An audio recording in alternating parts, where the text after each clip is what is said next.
হরে কৃষ্ণ বন্ধুরা, তোমরা কেমন আছো? আশা করি ভালো আছো। আমিও ভালো আছি। আমি একটা ভিডিও নিয়ে চলে এলাম। আমরা এসেছি মায়াপুরে। তারপরে এখানে নানা রকমের জিনিস বিক্রি হচ্ছে, তুমি যা কিনবে এখান থেকে পেয়ে যাবে।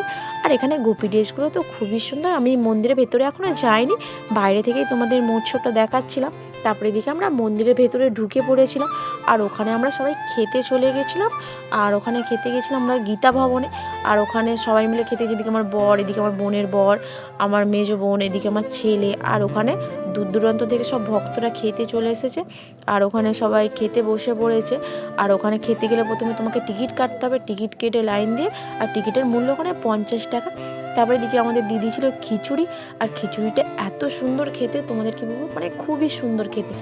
তারপরে দিয়ে দিয়েছিল আমাদের সাদা ভাত। আর এদিকে মুগের ডাল দিয়েছিল। আর তুমি ওখানে যতটা পারবে ততটাই তোমাকে খেতে দেবে। আর এদিকে দিয়েছিল শিম দিয়ে একটা আলুর তরকারি। আর এদিকে দিয়েছিল ফুলকপি দিয়ে একটা আলুর তরকারি দিয়েছিল। আর খুবই সুন্দর খেতে বন্ধুরা। রাধে রাধে।